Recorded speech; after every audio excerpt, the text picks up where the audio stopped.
The National Bureau of Economics defines a recession as a significant decline in economic activity that is spread across the economy and lasts more than a few months.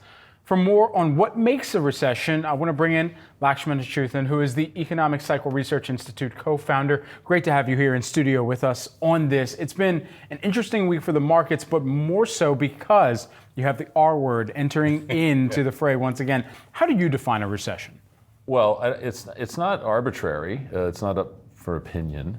It's a pronounced, pervasive, persistent decline in output, employment, income, and sales. And so that becomes a self-reinforcing process, right? If let's say sales fall, production falls, employment falls, income falls, and then sales fall. And that's where you get a little tripped up into a recession. And so what are those recession signals that you'll be looking for in the economy to the points that you were just mentioning a moment Well, those are all coincident indicators. Like by the time you see them, the recession already started. Okay, so what you really want to be doing, what I would like to do, is to look forward and say, what's the risk of entering into a recession? And that you have to look at forward-looking leading economic indicators. I think confidence could be one, new orders another, credit is another. There's a whole slew, and they're all imperfect. So we put them into an index, have different leading indexes. That's literally all I've worked on my entire professional career. And it's complicated, but basically you could look at leading indicators, and when they start to move down, it tells you a window of vulnerability is opening up within which a negative shock, let's say, 1,000% tariffs, that's a shock. The market falls a ton, that could be a shock. You could have some big event otherwise, those are shocks. And the combination of window of vulnerability and a shock can get you a recession. So what are the biggest misconceptions about recessions? Okay. There's so many. There's so many. So just because the market goes down 10% doesn't mean there's a recession. Let's start with that, because that's what people are dealing with right now.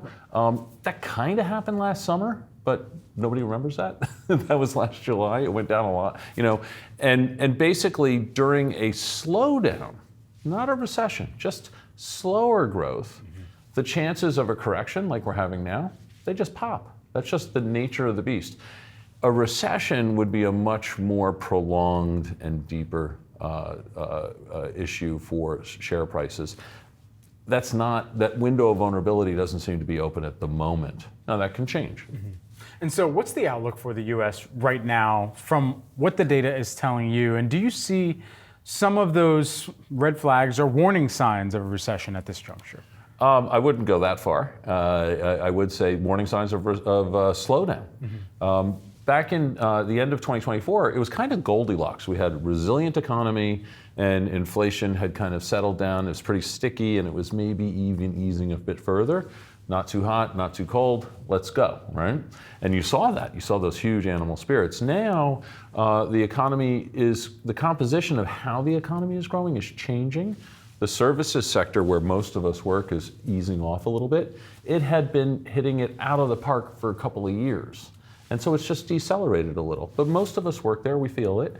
The manufacturing sector had been on its back for a couple of years. Now that's starting to actually get a little bit of a bid over the last quarter or so. And that composition is shifting. It all adds up to slower growth. During slower growth, you can have corrections.